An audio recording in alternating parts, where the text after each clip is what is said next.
Օդի աղտոտվածության այն մակարդակը, որը տեսանք նոյեմբերին, այլևս չենք տեսնում։ Չնայած, որ Երևանում ամենաակտիվ շինարարության, ավտոմեքենաների ու մարդկանց շարժի հնարավոր մարդածին բոլոր աղտոտումների ակտիվ սեզոնն է։ Այս մասին գործակարգավարական խորհրդակցության ժամանակ հայտարարել է Երևանի քաղաքապետ Տիգրան Ավինյանն անդրադառնալով մայրաքաղաքում օդի որակի վերաբերյալ վերջին շաբաթների քննարկումներին։ Ըստ քաղաքապետարանի բնապահպանության վարչության Երևանի շինհրապարակներում տեղադրված 188 մոնիտորինգային սարքերից ստացված տվյալներով 2026 թվականի փետրվարին PM2.5-ի միջին ասֆալտ ցուցանիշը կազմել է 95, իսկ PM10-ը 47։ Այս արժեքները գտնվում են լավ կամ չափավոր միջակայքերում։ Համեմատության համար նշեմ, որ 2025 թվականի փետրվար ամսին տեղադրված եղել 167 սարքավորում, PM2.5-ի համար արժեքները եղել են 109, իսկ PM10-ի համար 51։ Օդի որակի այս փոփոխությունը հիմնականում պայմանավորված է բնակլիմայական պայմաններով։ Ավինյանի խոսքով նոյեմբերից մարտ արարատյան գոգավորությունում մթնոլորտային շերտն իջնում է, ինչի հետևանքով աղտոտիչները խտանում են ավելի ցածր բարձրության վրա, իսկ եղանակի տաքացմանը զուգընթաց պատկերը փոխվում է։ Երևան քաղաքում օդի որակը, ինչպես նաև ամբողջ արարատյան գոգավորությունում օդի որակը նոյեմբերից մարտ ամիսների ընթացքում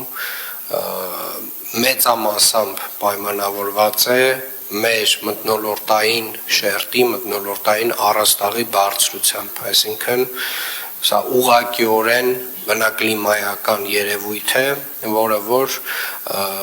հենց այդ շրջանում մեր մթնոլորտային շերտը իջնում է 1200-ից 1200 մետրից մինչև 80-100 մետր եւ փաստացի բոլոր աղտոտումները, որոնք որ արկա են եղել այդ 1200 մետրի վրա, խտացնում են 80 եւ 100 մետրի վրա եւ սա տեղի ունենում ոչ միայն Երևանում, սա տեղի ունենում ամբողջ Արարատյան դաշտավայրում, Վեդիում, Արտաշատում, Թուրքիայի տարածքներում եւ